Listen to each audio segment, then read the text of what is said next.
evening. I'm going to call the meeting to order at 7:10 p.m. I apologize for the lateness of the board. We were with the financial auditors and doing some other financial and board issues. We ran a little late. We apologize.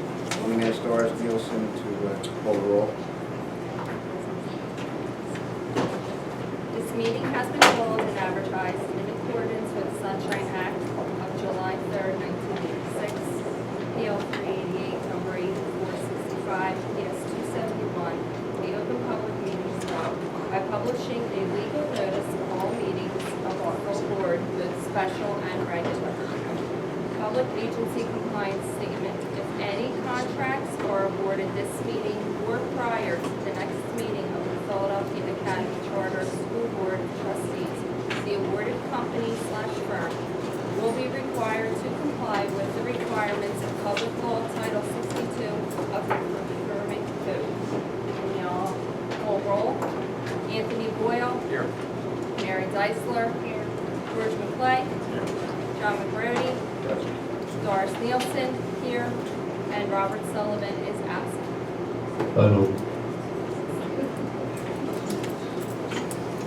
Can we stand at this time for the pledge of allegiance to the flag? My left. Pledge allegiance to the flag of the United States of America and to the republic for which it stands, one nation, under God, indivisible, with liberty and justice for all.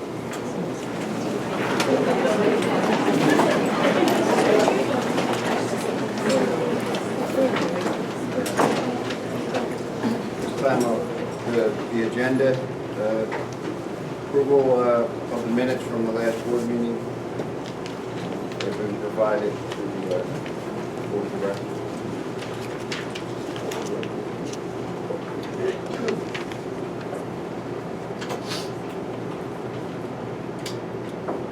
Do I have a motion to approve the minutes from the last meeting?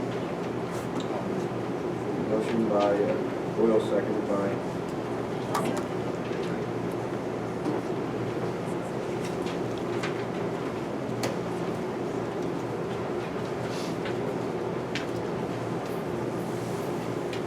All those in favor, say aye. Aye. All those against, say nay. The ayes have it.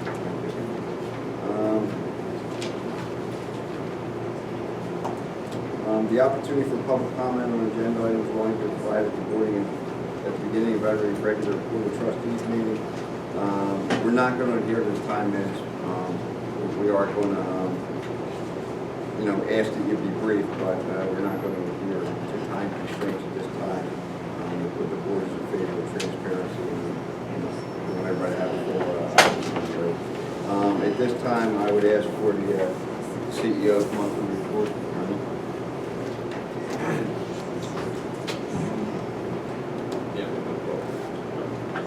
Yes, good evening, everybody. The first part of our agenda for tonight is to recognize and honor several staff members and students who are present tonight. So I'll have Melissa come forward. Sure. Good evening, everyone. We just want to recognize our students of the month for the month of October. Each month we're taking a different attribute from the grade school pledge and the high school pledge, and this month's attribute was positive attitude. So we could hold all of our applause at the end and then we'll really give it up huge at the end. We're going to call all of our students up. In kindergarten we have Justin Janod. Is Justin and his family here? In first grade we have Nasir Walker. Nasir. In second grade we have Aiden Reed. You know what, we can clap for him.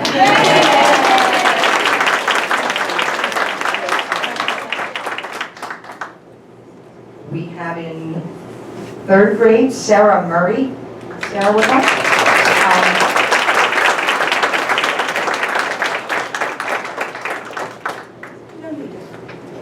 Congratulations.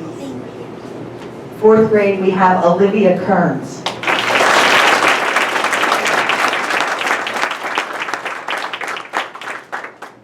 and also David Fernandez.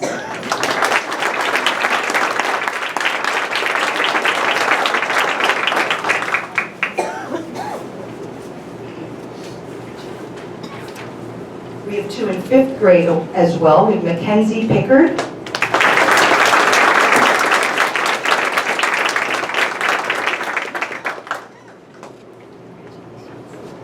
And Brendan Budd.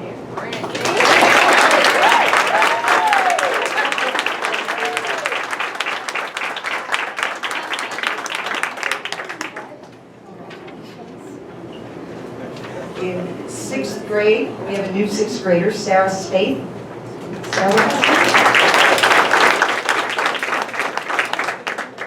In 7th grade, Madison Remeter.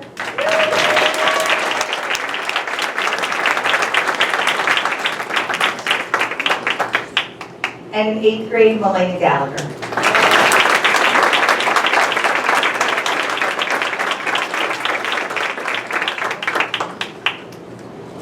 Thank you. And parents, if you have little ones and you need to excuse yourselves, we will not be offended by that, so please feel free. Thank you. Let's give them another round of applause.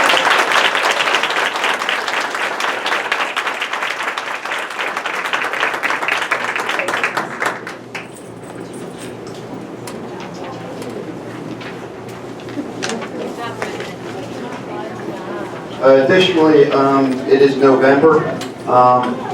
In November, it's Veterans Day, where we honor those who have served in the military. We did a survey of our faculty and staff, and we found that Mr. Dave Brown, who unfortunately is unable to be with us tonight, is a military veteran, served in several war zones. He was unable to be with us tonight because he's coaching an athletic event. We hope to have him here in December. At that time, we will present him with our appreciation and our certificate. At that time, I'm going to ask my colleague Tony Boyle next month to make that presentation, since Tony has spent almost 4 decades in the military, both active and reserve. So close. So we'll be honoring Mr. Brown next month. I hope you don't mind if we defer it for a month until we can obtain his presence here. The additional recognitions go out to members of our high school, both to students and to faculty members.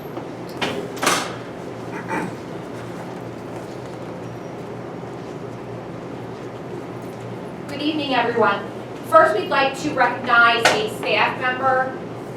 Katie McConnell joined our staff last year, and as our college and career counselor, she has brought an energy and enthusiasm to our students that is truly unparalleled. And we are so happy to have her as part of our team, and we wanted to just take a moment this evening to say thank you to her and to wish her luck in her continued endeavors at our school. She's a great asset to our staff.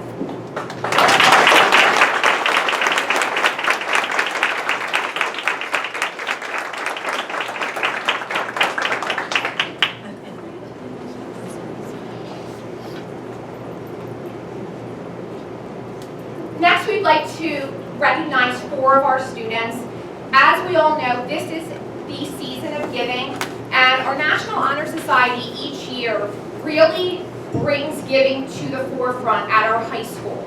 They lead a Fill Abundance food drive, and the 4 individuals that we're going to recognize this evening are the officers in our National Honor Society, who, I'm proud to say, broke our records for the number of canned goods that we were able to give to our local families, 2,100 food items, and these 4 individuals really lead our school through example of hard work.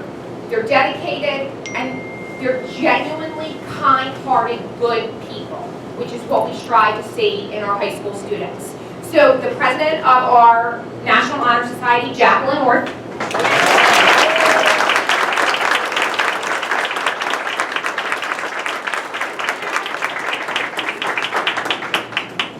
Vice President James Smith,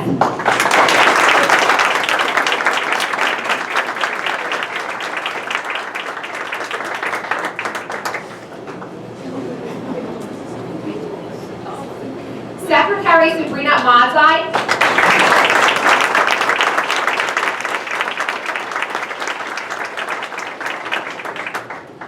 And Treasurer Luke Tanza.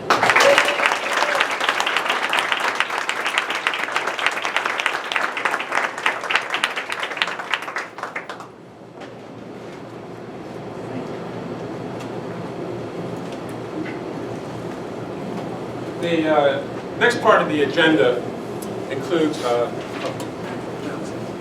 the thoughts and reflections, observations, and perceptions that I have as the interim CEO. One of the things that I've been looking at in my short time here and from my past experiences is how can we have two schools operating as one? How can we recognize the importance of students being number one, the most important component of our organization, and everything focused towards recognizing and achieving student success? Doing that in such a way that we can do it cost effectively and almost seamlessly. So I put together an operational plan or an organizational chart that I'm sharing with the board. This is a draft component, but it's something that's very important. I'm not even sure if you can read it. But this is a blueprint. This is a layout, well, the way I envision this school, this particular school, operating effectively. Recognizing that there are some things we got to do that are priorities. If you'll look at the top, this is Board of Trustees. The Board of Trustees are policymakers for a multi-million-dollar organization. They approve the overall operations of the budget. They hire and fire. They also approve and develop all policies and procedures that the CEO has to follow. Off to this box to the left is your CEO.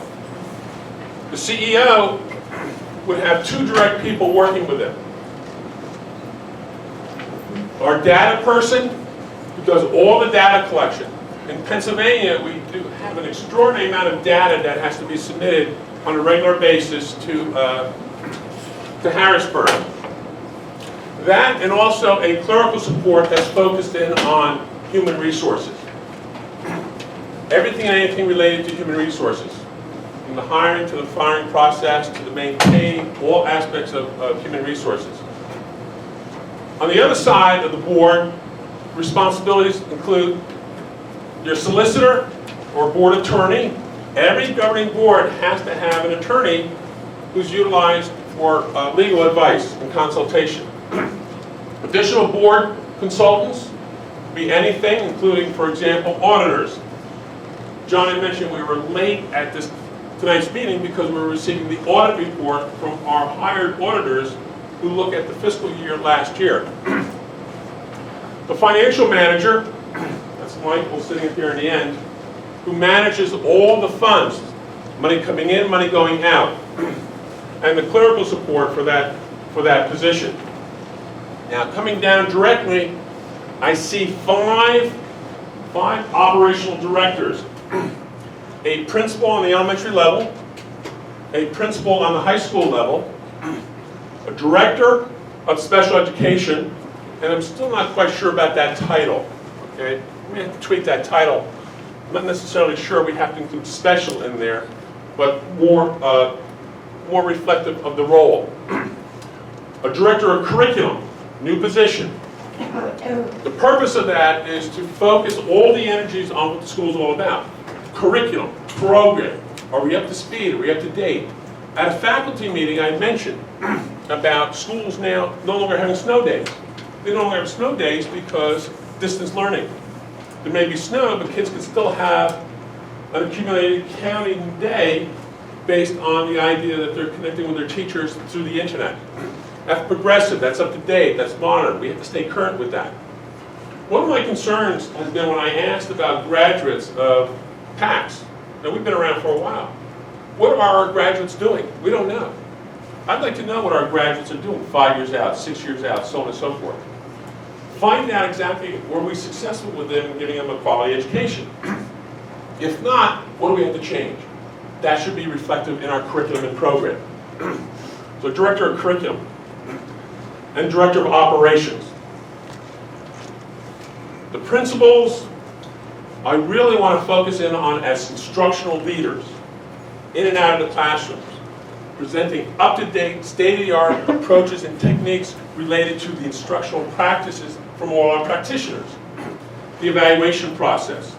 How are we evaluating, how are we supervising people so that all our teachers are quality teachers and can be teachers of the year. All our instructional assistants, all our therapists, anybody who has direct contact with students should work towards the idea that they're going to be teacher of the year or therapist of the year or whatever. How can we help them make that happen? So if the principals are focused in on the educational process, they shouldn't have to be burdened with the operational components. Operational components should really be focused in on someone who makes sure these people are getting all the things that they need in terms of supporting the educational approach. So maintenance, food services, technology, and transportation all comes under this one person. It's important for each person to have a direct clerical support, okay? And I say that because every station has to be always manned by someone. I don't expect these people always to be in their station. They should be out and about. They should be in the trenches. They should be working with teachers, so on and so forth. However, the clerical support people are always there to take care of the needs of people coming into any one of these departments.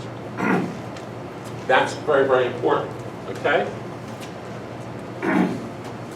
We have deans of students, teachers, instructional assistants, everything from special education to nursing and medical services.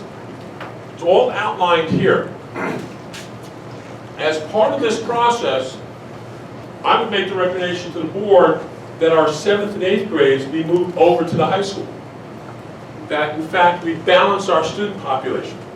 Balance it so that we have an equitable number of staff and students in each location, and encourage and promote the idea that now our 7th and 8th grade students, who are obviously the oldest students here, can engage and participate in some of the activities over the high school that they don't have take advantage of right now.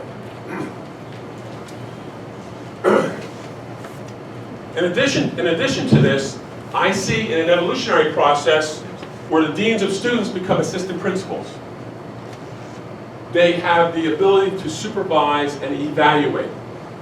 Having a principal certificate for those individuals makes the job a little bit easier for these two people. So that we have multiple people evaluating our staff to ensure we're meeting not only compliance issues, but quality of instruction. Any questions? Questions? This is a draft, okay? This is something that I'm leaving with the board.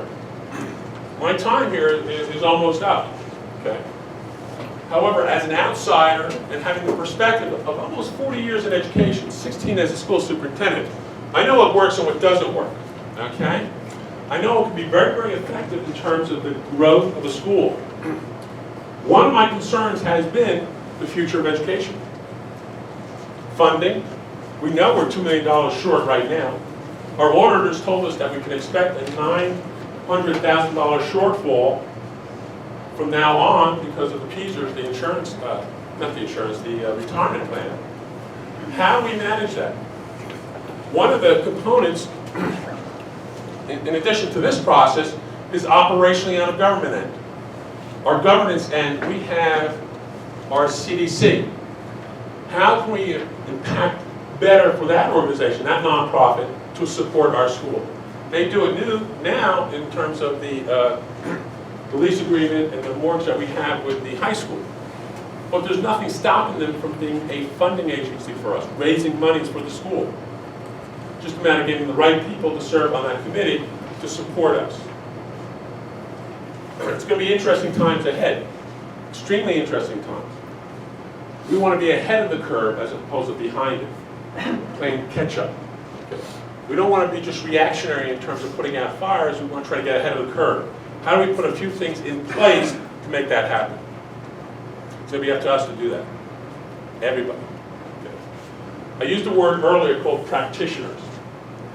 The secret of our success with our students, and I've seen it, you know I've seen that a number of times. The impact our specific staff had with kids. You are the change agents. We want to make a difference in our kids' lives. How do we ensure that that's going to happen? One of the delays we've been doing is realizing, okay, we have to staff. If we're short, think about this for a second. If we're short $2 million, we're short $2 million. We have to make a difference of $2 million. That's 20 people making $100,000 a year, if you want to think it that way. Who are the 20 people we're going to just eliminate who are already making $100,000? We'd have to cut them out just to meet that $2 million shortfall. It's not easy. We want to try to preserve and hold on to our practitioners. The practitioners are the change agents for kids. Good things happen, either intended or not intended, if the practitioners are at the top of their game.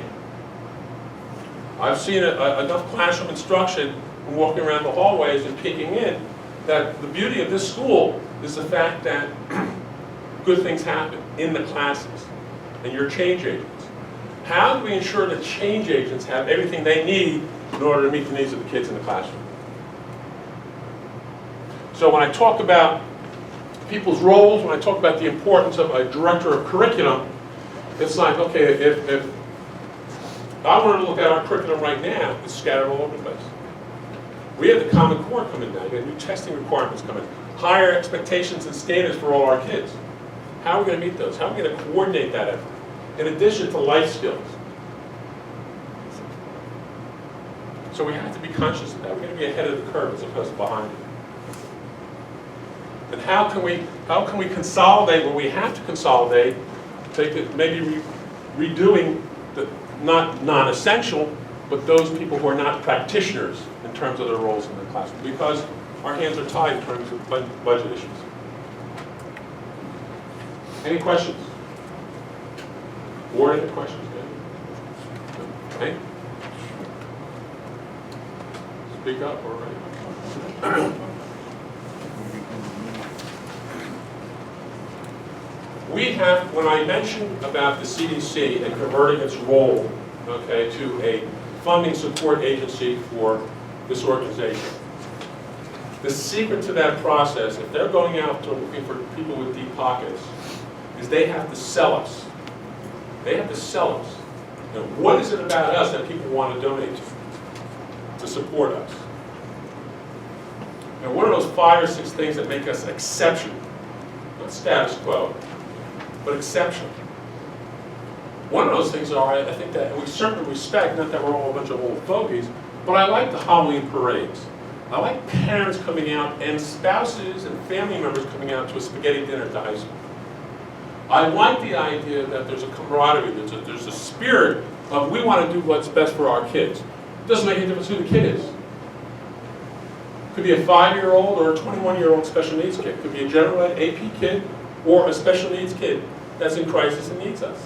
That's what we're all about. How do we make that happen? The only way we're going to make that happen is by working together. Cutting through all the hidden agendas, all the game playing, all the gossip, all the innuendo, and say, okay, what are we going to do? What's the plan? That's why I talked about Goal 2020. Blue Ribbon School.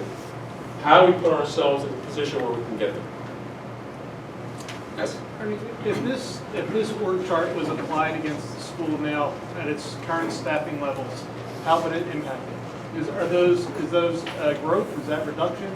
Right. Now? Yeah, right now, for example, if we want to talk about directors, for example, the elementary school, I would do away with the assistant principal currently, okay?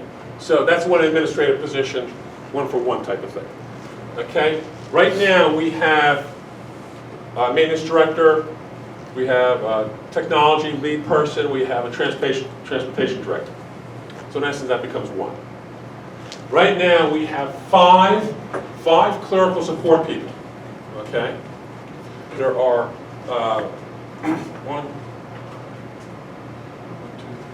4 housed here, 2 housed 6. including Centelli Thompson, the person who's out there. So that maintains 6 clerical positions, okay?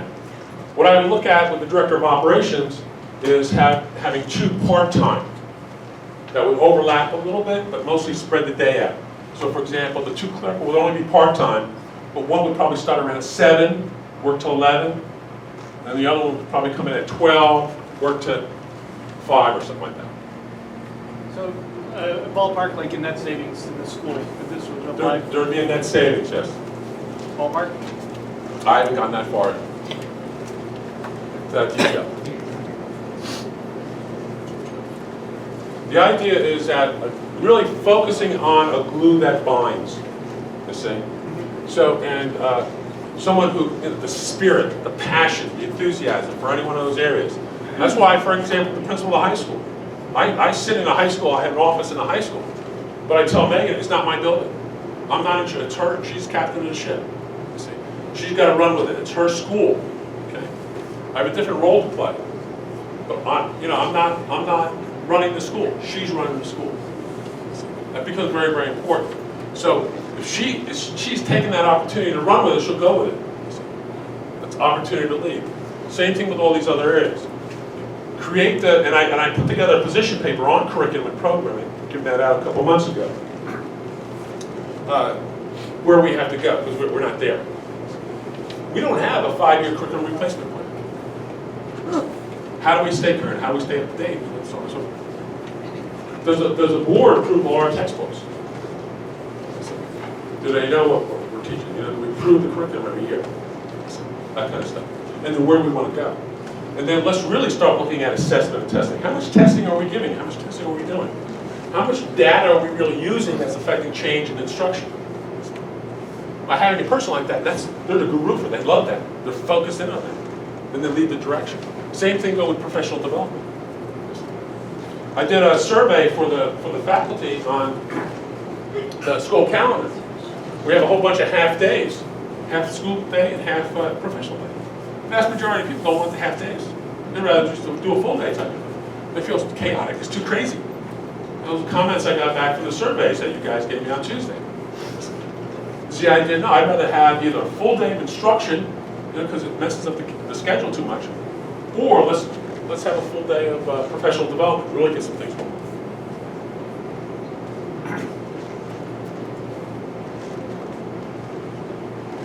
Good, thank you. Good. Thank you.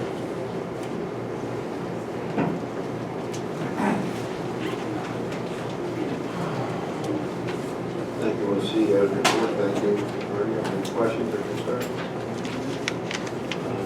Moving on to the resolution. Resolution number 1.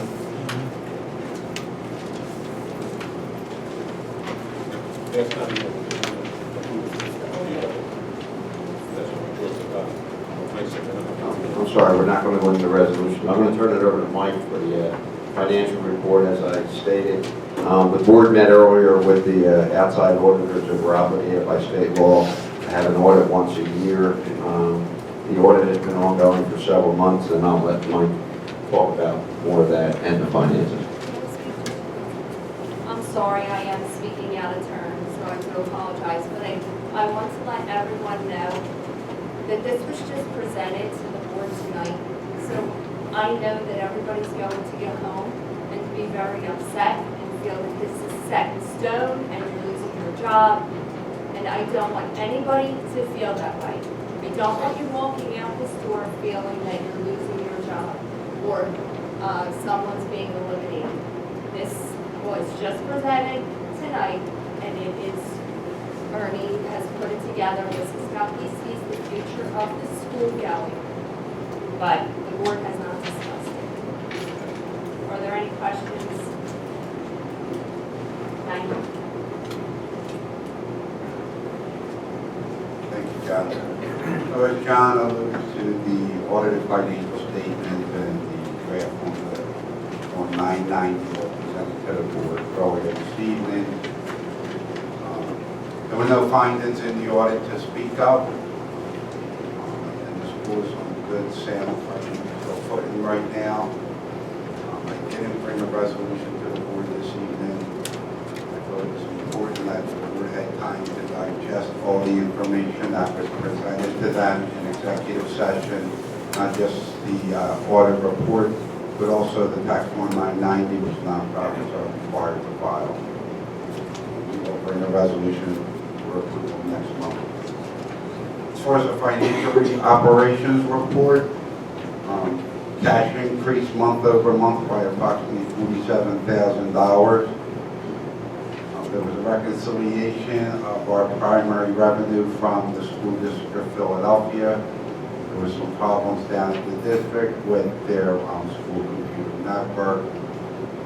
So you may see some negative figures in the report related to those revenues, but we hope they are all worked out and rectified by the December release date of the revenue. There's nothing much to speak of in the way of expenses or other revenues in the report, and disbursements for the month were approximately $388,000. And I'll be ready to entertain any questions that the board has.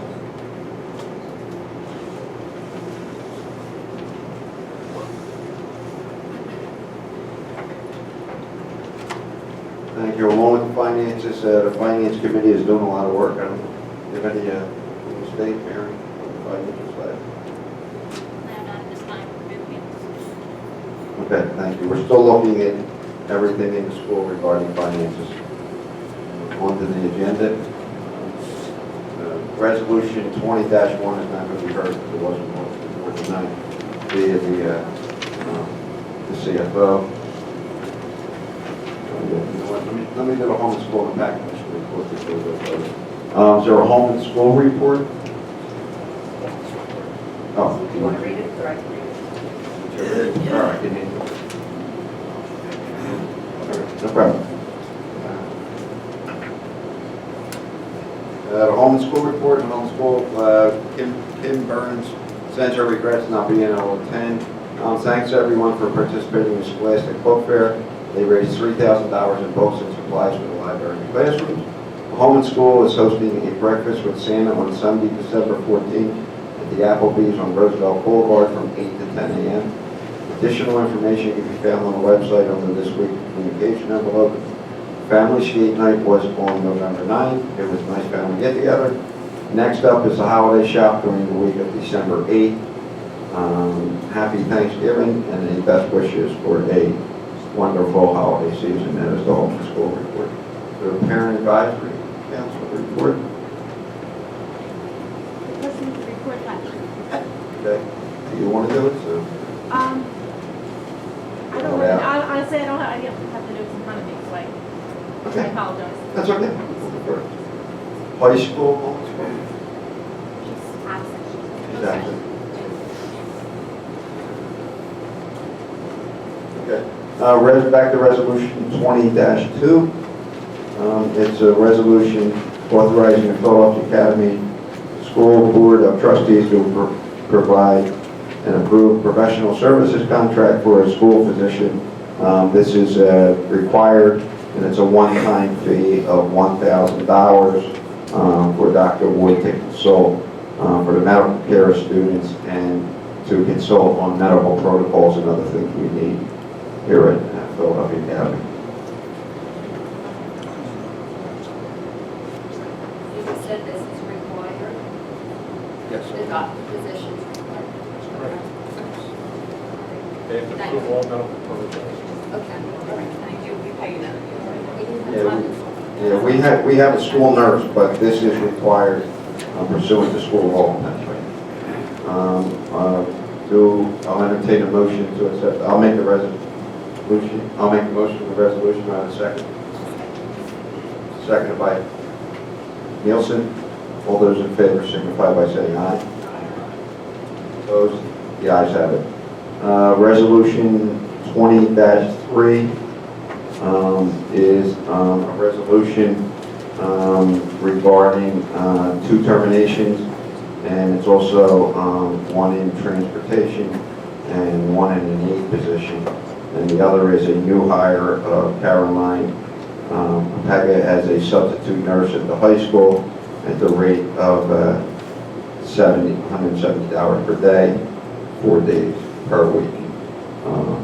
I'll entertain a motion with the resolution. Is nurse additional or is that something Our high school nurses out. Yeah, the high school nurse is out on medical leave, and this is a substitute that's going in during that time period. Do I have a motion? Motion by Deiser, second by McClay. All those in favor signify by saying aye. Opposed? The ayes have it. Resolution 20-4, recommendation in chief executive officer approve the stipends as outlined for the following athletic and non-athletic positions in both the elementary and high school level. Those stipends are something that are done every year, and it's regarding the efficient operation of our athletic events. Were there any questions? Are these stipends the same as they were last year? Or how That's much? correct. Yeah, that's what they were last year. Do you, I have a question, do you know why, for example, the head of basketball, males, always gets half of it? Sort of like double participation? I think Larry Capital, he had.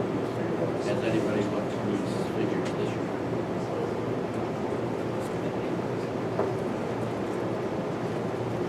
What was that? I believe that the girls' basketball does not, it's either one of them, when they don't have an assistant, they get more. If they have an assistant, they get less. So I know Kay May for the elementary school submitted all her contracts for her coaches and outlined the time and participation and things of that nature. So There's an assistant listed. there's this, oh, okay, she No, did in fact, take some of in them fact, I off. take that back. The boys does not have an assistant, it gets half. The girls head coach, which does have an assistant, gets almost double. Okay, yeah. And I would just like, for the benefit of the other board members, I asked if these figures are carryovers from last year. I asked if anybody looked at these figures this year to either justify them or whatever the Do I have a motion? I got one question. Now, are these considered PIAA sports? It's the high school, just the high school. Okay, so the position for JV boys basketball is elementary, that was cut out. And they're allowed not to have a secondary coach there? I believe Kay told me she was having a hard time finding some assistants for some of the coaches, that's why some of the positions were eliminated last year. Or are they allowed not to have an assistant coach? They're in Southfield, which is Kay is the president of, and she could probably answer that question better. She is the president of the league, so I'm assuming she knows the rules. PIAA, you have to have a secondary coach.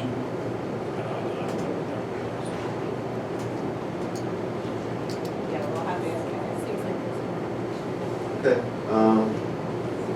Do I have a motion? Or you want to approve it contingent upon those questions being answered, and we can adjust it? Well, I think Despite I'm having no time. comfortable enough to give you a motion to go forward with the idea that if we find out later that we have to have a secondary coach, then we'll have to hire him.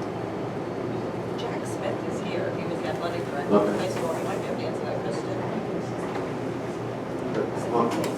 There's a motion, do I have a seconder? I'll make a second. All in favor signify by saying aye. Aye. Opposed? No.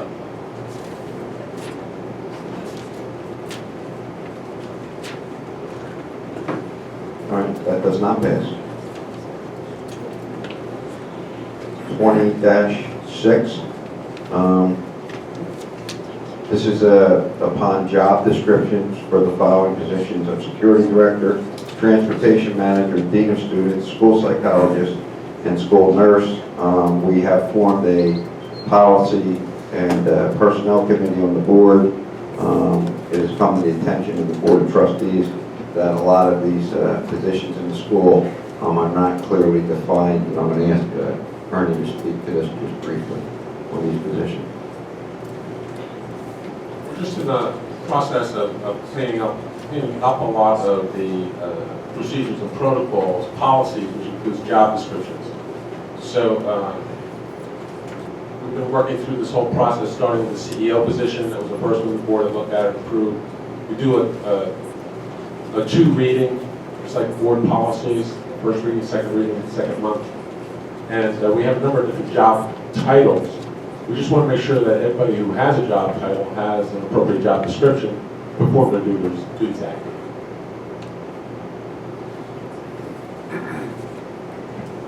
Okay, what Ernie just stated covers actually 2 resolutions. There's resolution 20-5 and 20-6.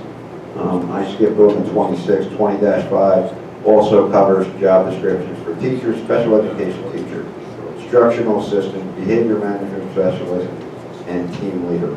Do I have a motion on that? Motion. Motion by McClay, seconded by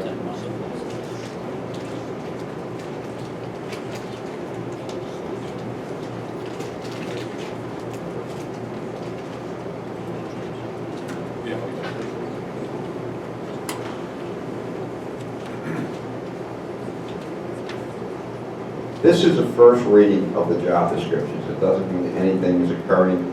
The board is not taking action on these job descriptions tonight. It's the first reading to put it out there. We're going to read it again next month, and we'll take action at that point. Do I have a second to the motion? Seconded by Boyle. All those in favor signify by saying aye. Aye. Opposed? I wanted to ask if principals were new in compliance with these, or you were boarding these? The job descriptions. There's job descriptions in here for teacher, special ed teacher, instructor. Yes, we participated in the development of that with our respective faculties. For the first group, that had the first reading. For the second reading, pardon me, the ones that were brought out last month. I'm just asking because I do respect all the time that Ernie has put into everything, but like Ernie has stated, he is not going to be here much longer. And the people that are sitting in this cafeteria now are the ones that are going to go on moving forward.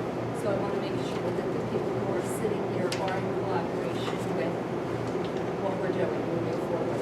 Okay. Thank you.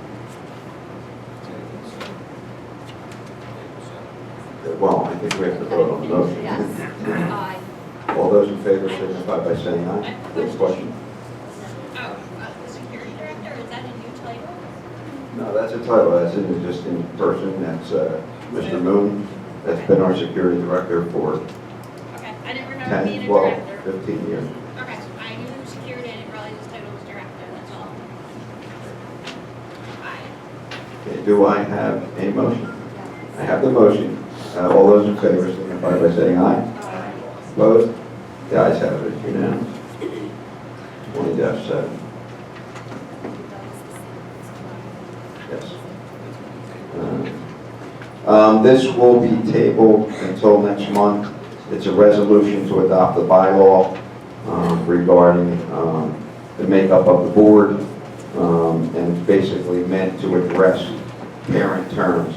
Parent terms on the board are somewhat inconsistent in that 3 parents are elected at the same time currently. Their terms expire at the same time. That is not good for continuity. That's not good for the the good operation of the Board of Trustees. We have 3 people coming on and leaving at the same time. We'd like to stagger that. We're going to work on the wording, and we're going to present that in full next month. And Mr. McClay is working on that on behalf of the board. 20-8, upon the recommendations of the Chief Executive Officer for continued participation in the Southeastern Pennsylvania Charter School Athletic League, that the Board of Trustees accept the recommendations of the Executive Board of the League for the following. The league remains a nonprofit organization. All tax returns will be prepared by orders of the auditors of SEPCAL, and that SEPCAL must issue W-9s and 1099s for those involved. And starting in the 2015-16 school year, all individual schools will pay directly referee fees and provide necessary 1099s to those individuals I described.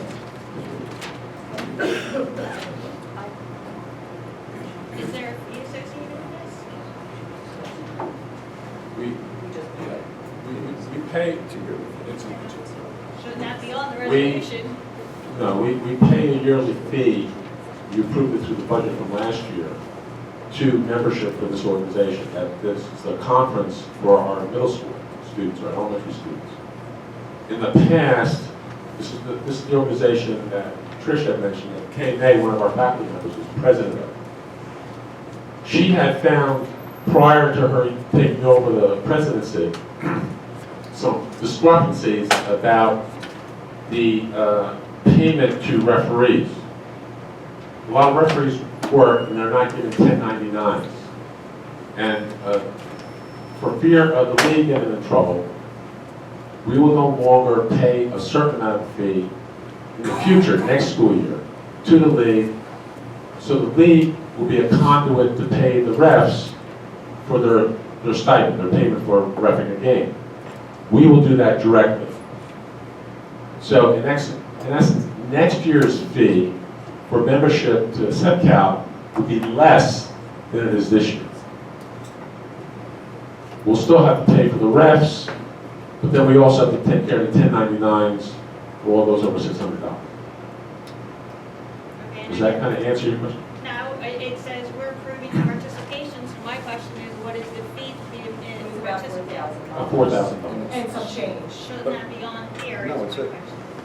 It's already contained in the yearly budget. What's in the which we budget still passed has to last be year. approved by the board. A budget just says we're okay, and that this is what we plan to do, but a board resolution should have, this is what we're paying for something. It's a yearly expenditure that we already approved in the budget that's via the operation of the school that occurs. It's one of the daily operations of the school, the cost of running the school, if I'm not correct. That's correct.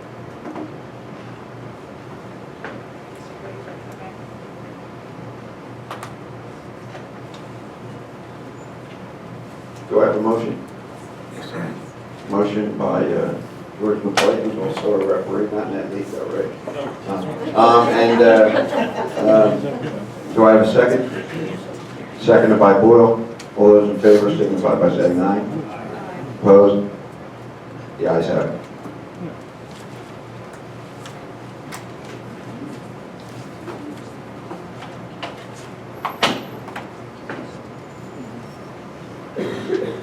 Uh, 20-9, on the recommendation of the Chief Executive Officer. Snow season is coming up, and we hope it's a lot better than last snow season. But in any event, we need to resolve to enter into a contract for property maintenance. This is done yearly, where we enter into a snow removal contract with a property maintenance, and that's the costs are outlined in here, but it specifies a rate of $110 per hour snow plowing, salt spreading, 135 hours for snow removal, and it gives us a cost of $280 per pallet for bags of salt. Hopefully, we spend nothing this year. We have no snow. We aren't impacted by what we were last year. With that said, do I have a motion? What do we have budgeted? What's Is budgeted? this an amount that was in the original budget, Mike? Yes. Yeah, this is budgeted every year. I actually think this, how much did we set aside for actually snow removal? I don't recall exactly what we did. I hope we don't go over it. I know we did last year, whatever we budgeted last year. We had to come back with an additional. We came back with an additional resolution last year for the snow removal. I forget what it was last year, but I think we kicked it up 20%. Just to be sure, maybe 25. Yeah, but I'm saying, I think for this year's projection, when we approved the budget, we kicked it up 25 to 30%, just to approve, you know, in the hope that we don't get any snow this year. Not to be a smart aleck, but this was in the original budget and there's fees on here, which is what I was asking for the last one. So I will motion. I'm sorry. I will. I didn't understand. What she was What? referring to in the last one with step down was Tricia said it was around $4,000. Nearly the same way as $4,000. I'll hand this over to Ernie, but I believe the answer is because SEPCAL is a part of doing an operation. It's a membership fee in the league. This is a contract with an outside service provider that we have to approve by budget. by the Board of Trustees. I motion.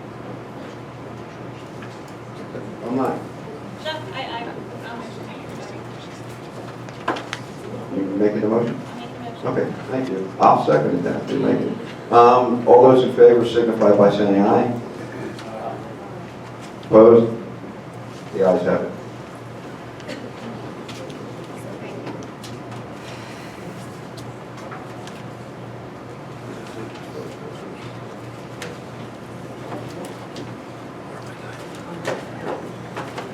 That concludes the resolution portion of our meeting. Are there any comments, concerns from the public? Anything under new business, good of the order?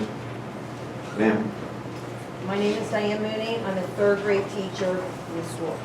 To the Board of Trustees and Mr. Braxton, we would like to ask the board to postpone the hiring of a new CEO. With the financial crisis that we are facing, we do not feel it is fiscally responsible to hire an individual who will receive at least $175,000 in salary and benefits. With a deficit of $2 million, it is our opinion that our money could be better spent. We would like for the board to distribute the job of the CEO to the administration at both schools.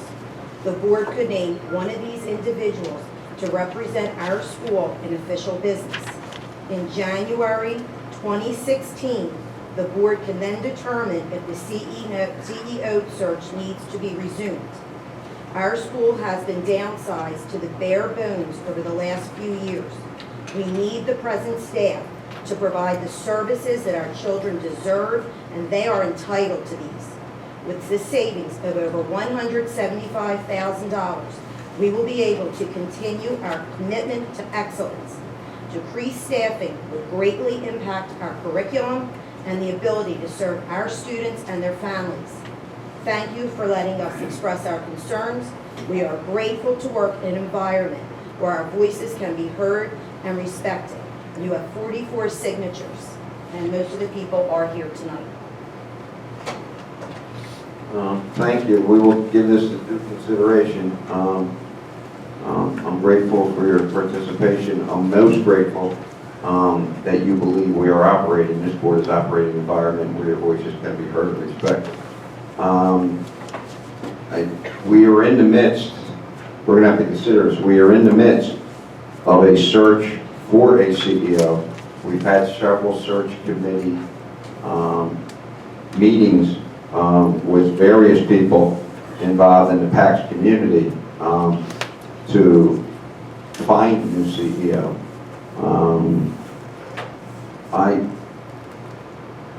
Speaking personally as the board president, my take on it is notwithstanding the concern about the money we'll have to expend, and this is my personal opinion, I'm in no way speaking for the board. My opinion is I think we need a CEO more than ever, because a CEO is not just an educational leader. The CEO is a leader in several areas, including education, financing. As we were advised tonight in our finance meeting with the auditors, the finance situation is bleak and it's only going to get bleaker. With that said, it occurs to me, and I hate to pull on Pat Hennessy out of the blue, our board council, I don't know if we are required or obligated by our charter or school law or the school district to actually have the position of CEO. And I don't mean to put you on the spot, Pat, but I just thought of that. I have to look at your charter. You need a school leader and you need a certificate. Yeah, and I do know, and the reason I say that is we are continuing in the ongoing renewal process where the school district is trying to hold back our enrollment, hold back our funding, and with the assistance of our board council, we have been negotiating with the SRC for a couple of years on our renewal. Our renewal is still valid, it's still out there, it's not signed, but in negotiating the renewal, the SDP, which is the school district, has repeatedly referred to a CEO position. That's why I have a concern. So I guess legally we have to answer that question. Mrs. Mooney, I'm sorry, go ahead. I emailed Mr. Braxton yesterday with our concerns. And I remember you saying that some schools do have a CEO/principal or or principal/superintendent. So I believe it is possible. Yeah, those are smaller schools. We're small, only 1,200 people. No, I'm talking about 300 student schools, 400 student schools. So that the staff that they're supervising, they're actually, historically, there have been a lot of schools operating on a community basis. Communities want to preserve their schools. As time went on, it's very hard for them to maintain them financially. So what a lot of schools, what I'm talking about is what they used to do, and they did, but having 300 students in a school is different than 1,200.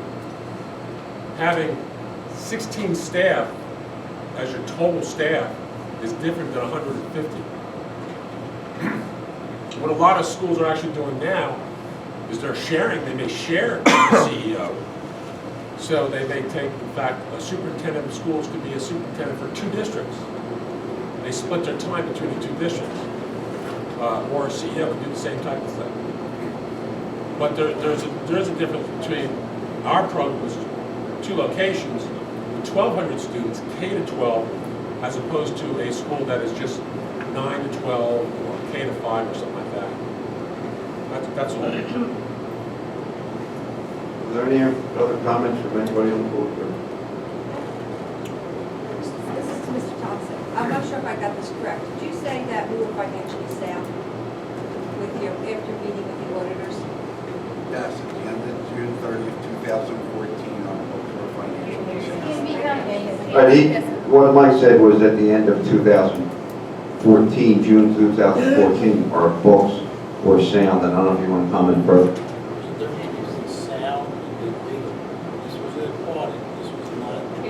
This was an audit that we had done. An audit is not a financial statement of what the school is.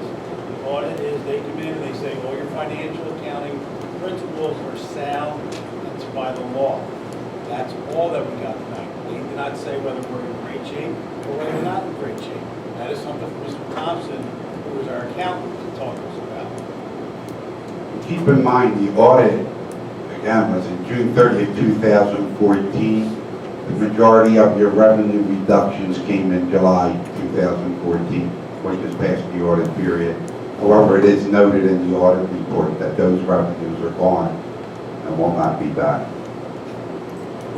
Mike, if you could, just off the top of your head, what are our losses and revenues that were impacted, that were enacted in July and going forward? Roughly, what are those numbers? Roughly what the numbers are. And the reason I say that is we have so many people here tonight. Well, through state legislation, we lost a reimbursement on offset for the employers. For the employer's share of retirement.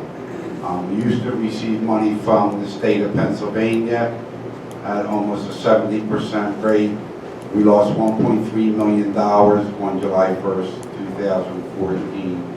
In addition to that, we lost about 3%, 2.5% of our primary subsidy from the school district of Philadelphia, which basically comes out to about $2.2 million. 2.2 million, along with the in addition to. No, 2.2 million in total. And they're hard numbers to overcome per year. Now, and the district numbers may change next year. I don't expect it. I expect that we'll stay where we are, or they may go down slightly, but we're not getting the PACERS money back. And 2 years ago, we lost another reimbursement from the state, which was for the employer's share of FICA. And we were reimbursed at about 60%, maybe 50 to 60% of that way. And that was a loss of about $600,000. So you can see over time, those things start adding up, and they'll continue to impact the budget as we move forward.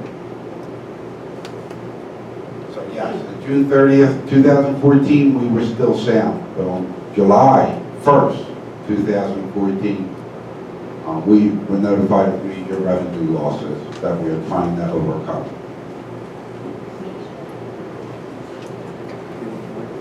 No, I don't need it. I'm good. Kim Becker, school bus driver here for 14 years. I'm just curious, if we're in such dire straits, and I know that you handle roughly 18 charter schools in the city of Philadelphia, Mr. Thompson, are other charter schools that is as in, you know, such financial straits as we are? And have we had discussions with anybody from other charter schools to see how they're keeping up, what their plans are? I'm just curious about that. If anything like that has been brought up. I think Mike can address it. I think I can address it briefly. Mike may be able to address it better than I. But through this process, we've been in touch with other charter schools, through Mr. Thompson, through ourselves, and through our board council. And some of the other charter schools are in a little bit better shape than us. A lot of the charter schools are in a lot worse shape than us. And they are actually, I don't want to give any names, but there are some charter schools that may not exist in a year, in 18 months, in 2 years. We are not in that position. We don't plan on being in that position ever. We do have reserves in the banks, but the cuts we've had will eat up those reserves in the course of a couple of years pretty quickly, and we could be in that boat, and we do not want to be in that boat. And I'll hand the microphone over to Mike, and I hope I didn't misstate anything, Mike. Yeah, we handle 18 clients in the city of Philadelphia. Every school that we handle the finances for is trying to get through this exercise.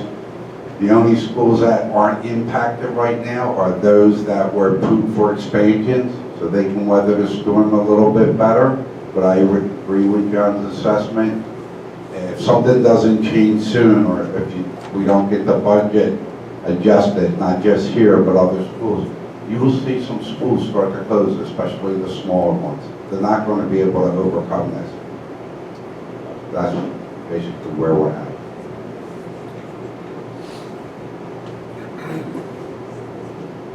Anything further? So, the board,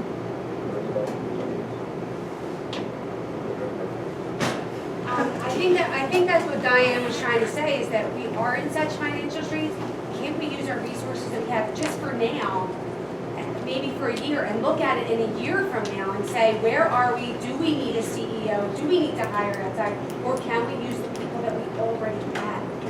Why spend more money if we can use? I'm not saying that that's the answer. I'm just saying just to consider, are there people here that can fill that role for our school?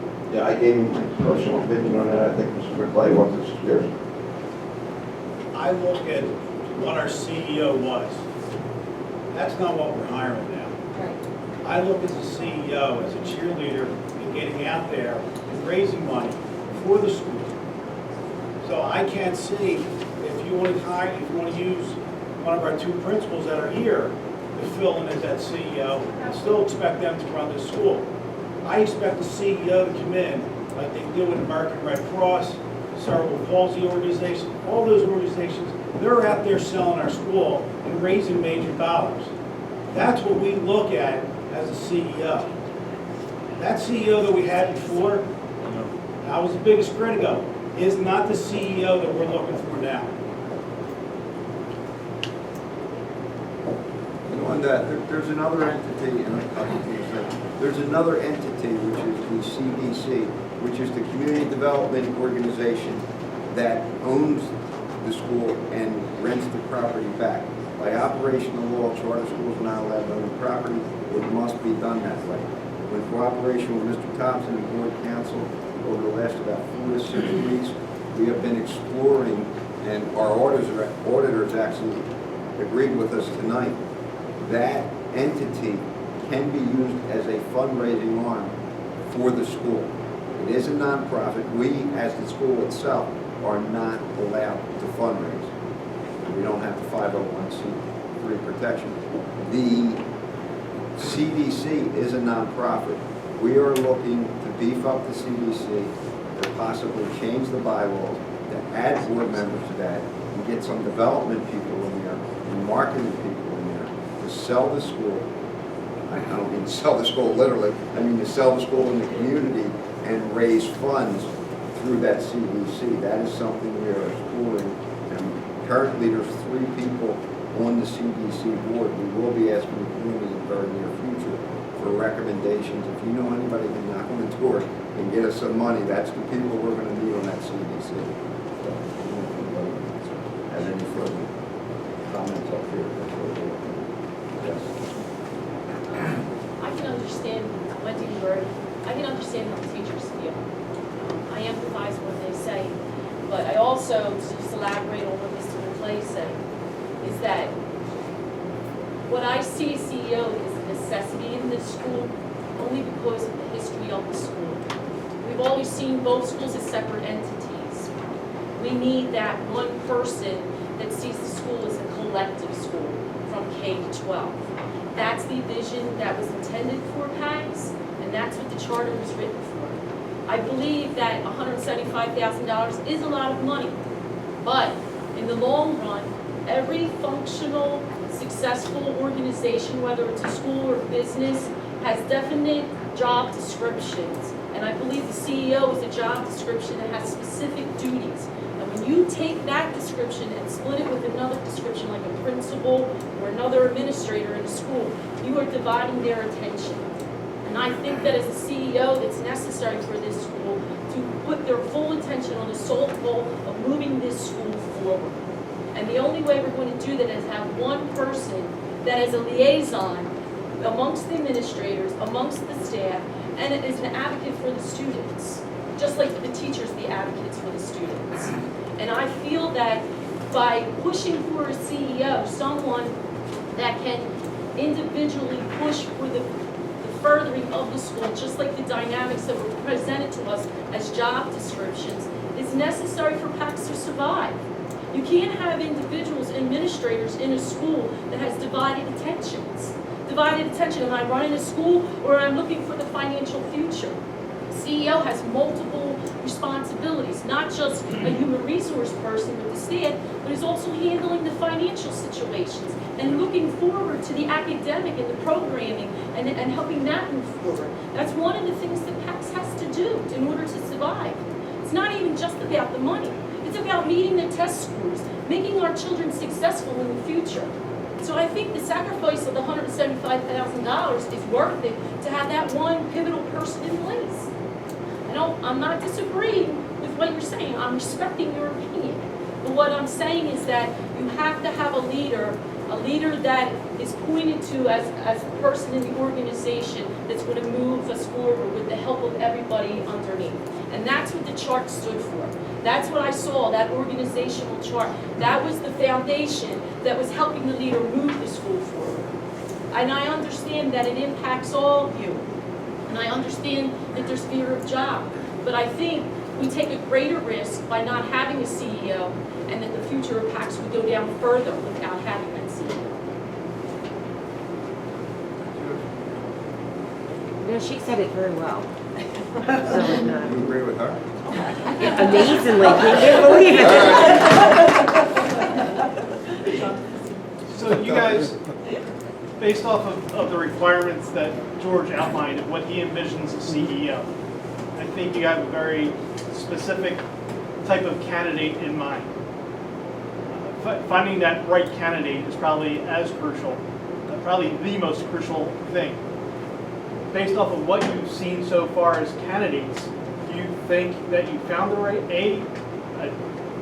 have you identified a possible pool of candidates, or do you think that you need to extend the search process? I'm going to turn that over to Ernie because we respect the process. The search process is going on. I don't want to say too much or speak about a particular candidate. I happen to be one of them at 16 members of the screening committee. We have seen some people. I'm going to turn it over to Ernie. But what I would like to say at this point, that it's a darn shame in the state of education, we are currently in the state of Pennsylvania, that when we look for a leader of our school, we got to look for a fundraiser. that's a shame in and of itself, but I'll turn that over to Ernie for the rest.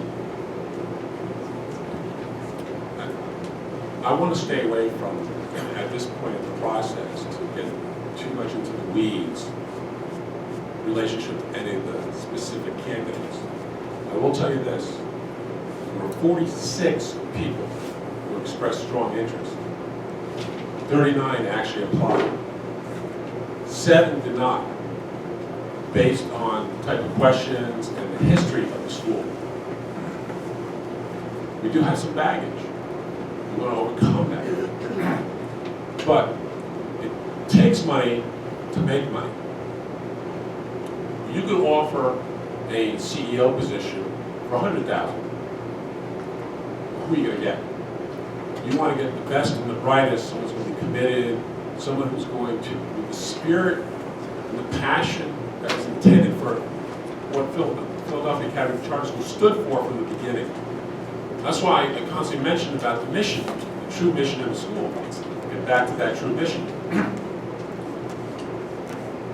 I had polled staff and community members in terms of attributes that they were looking at, as well as their perceived needs of the school.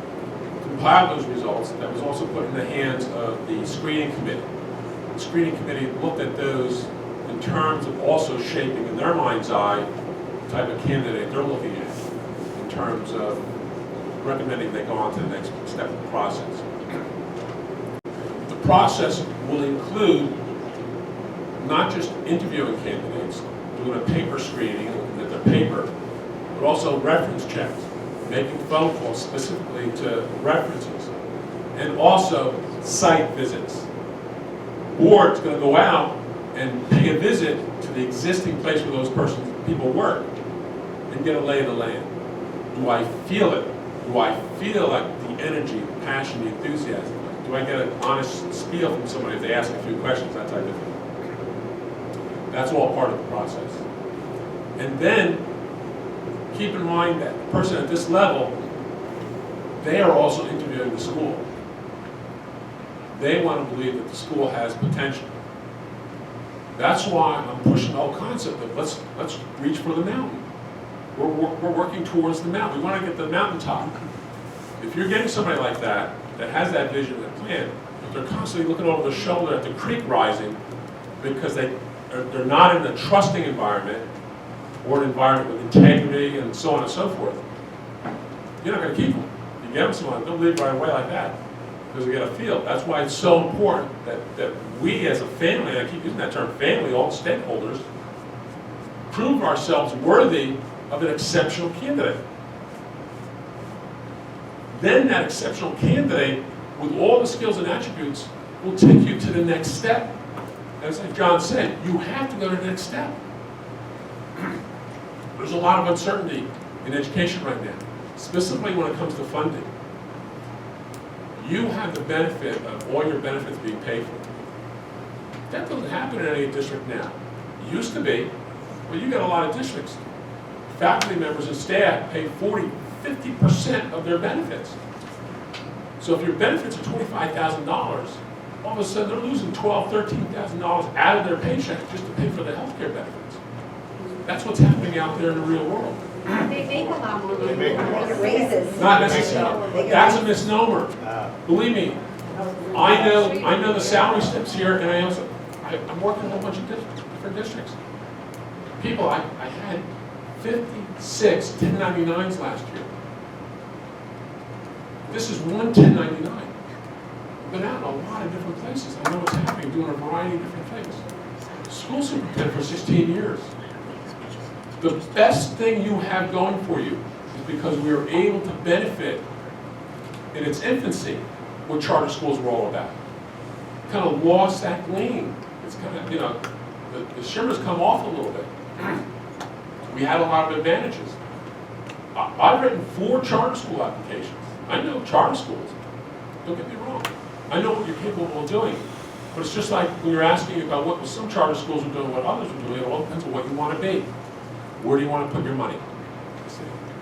So that's the key question the board has to come up with.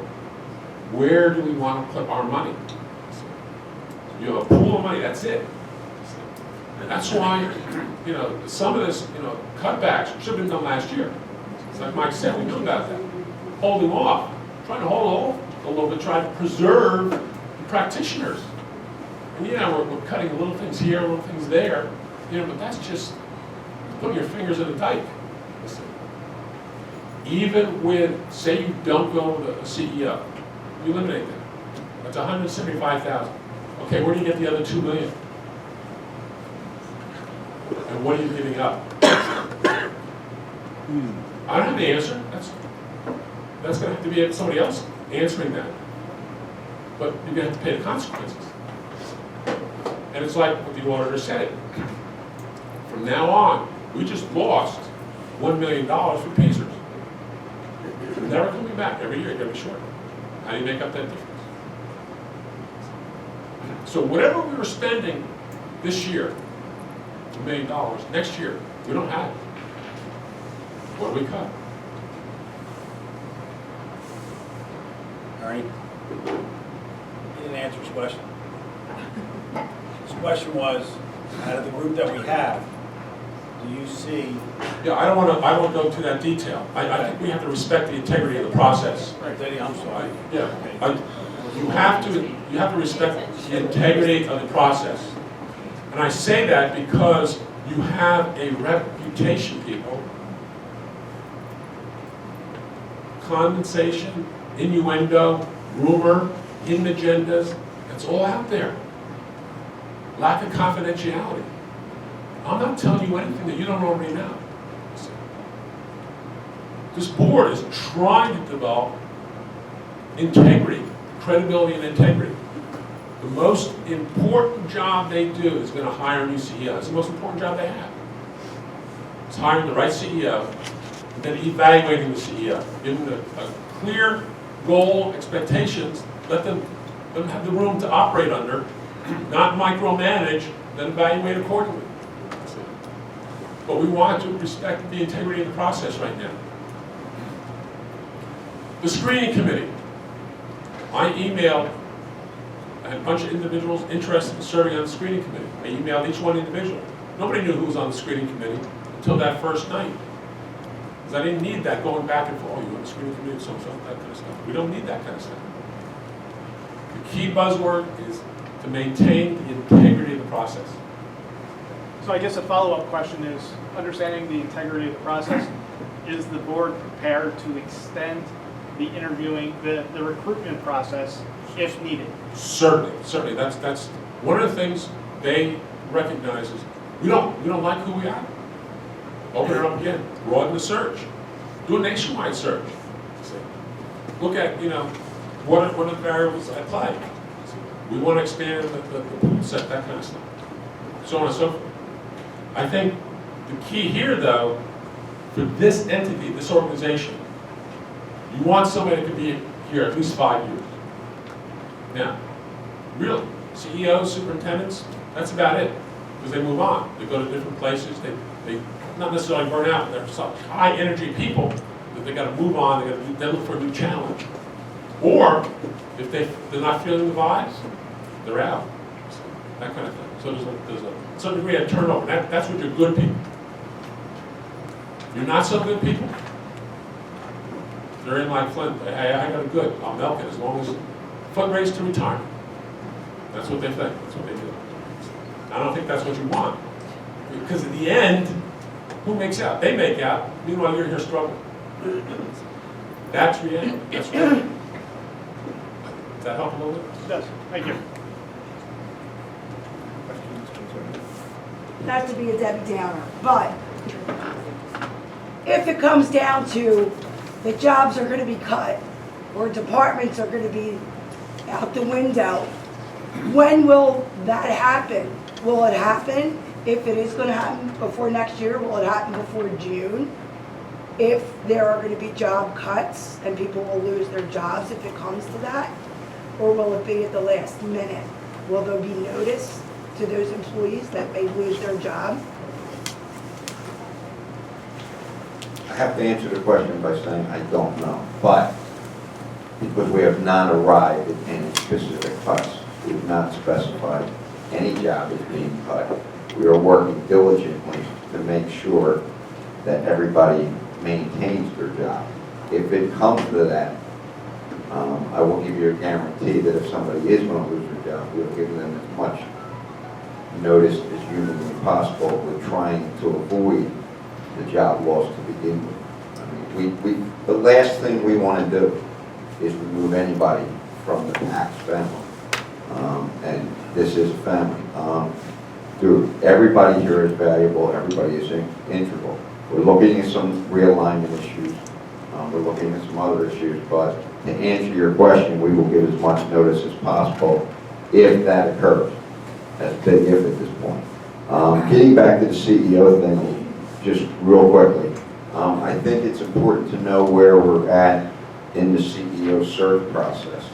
The board began this process in June, and it carried into July, and in mid-July, we retained Ernie for a twofold reason.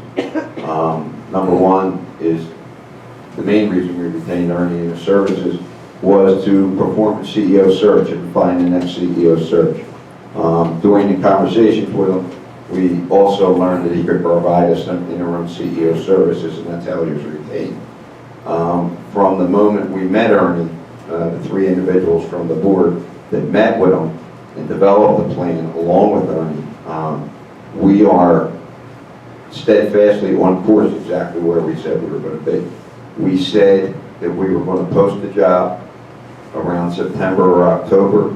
We did that. We said we were going to get community involvement prior to that as to what we were looking for in the CEO from all our stakeholders. We did that. We planned for the applications to come in at the end of October for the screening committee to become operational in November. That has happened. We planned on the CEO final candidate interviews by a screening committee to the board to be accomplished in early December. We had discussions tonight about setting those dates and setting up those interviews. And we look to have a CEO negotiate a contract with the CEO if we do find a candidate by December or January and have a new CEO in place hopefully by January. All of those things we have stated since June. We are online with every single one of those provisions. We've had a few glitches along the way, but I think it's the intent of this board to do that. And we have said what we were going to do, and we have done what we said we were going to do. Notwithstanding that, we do understand the concerns of the individuals that provided this, for lack of a better word, petition to us tonight, and we will discuss it as a board, and we appreciate your concern. I don't know if there's any other comments from anybody, either in the audience or on the board.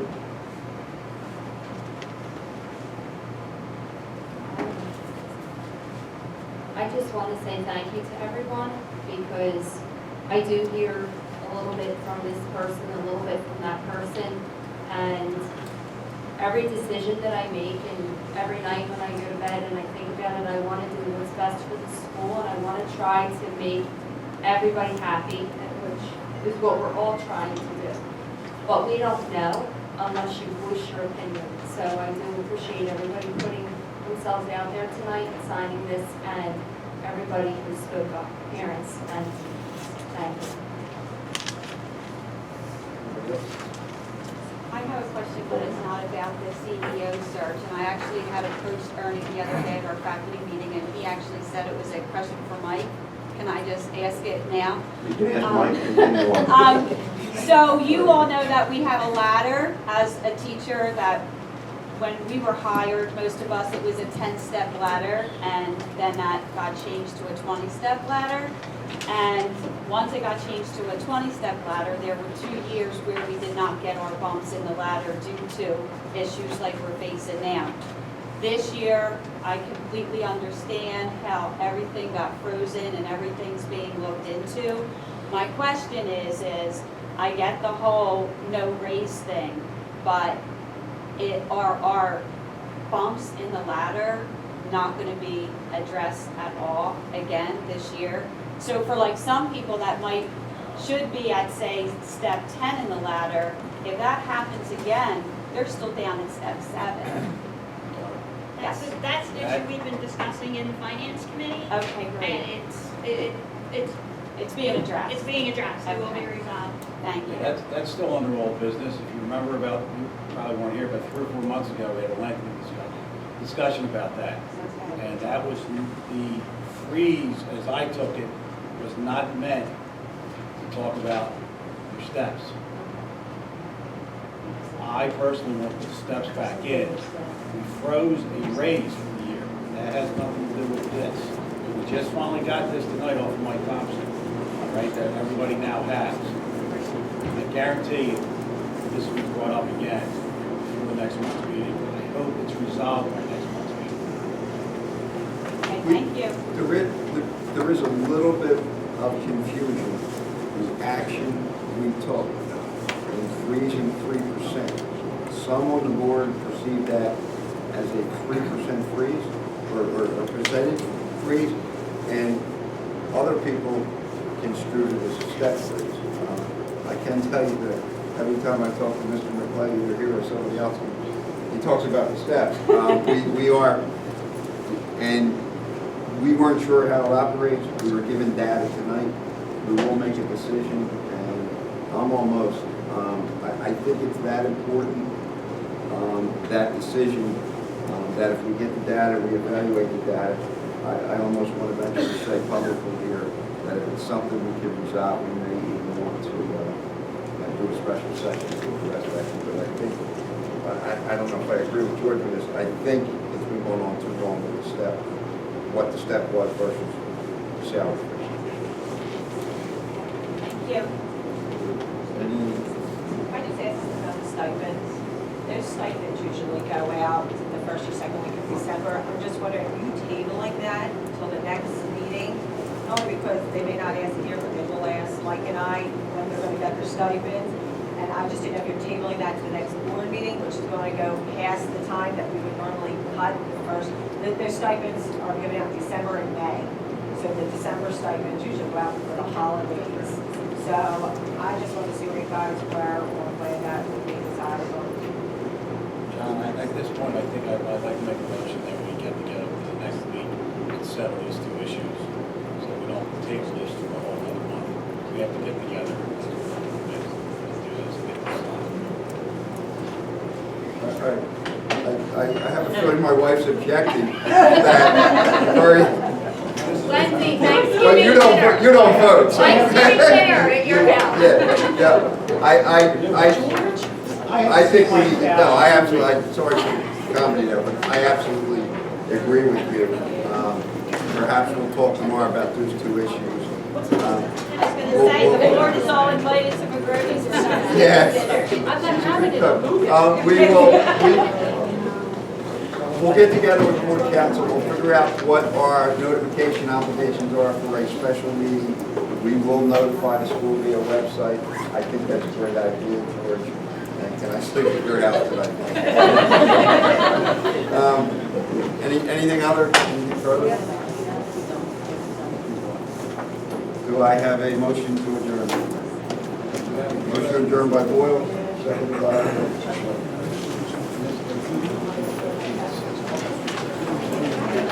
We adjourn.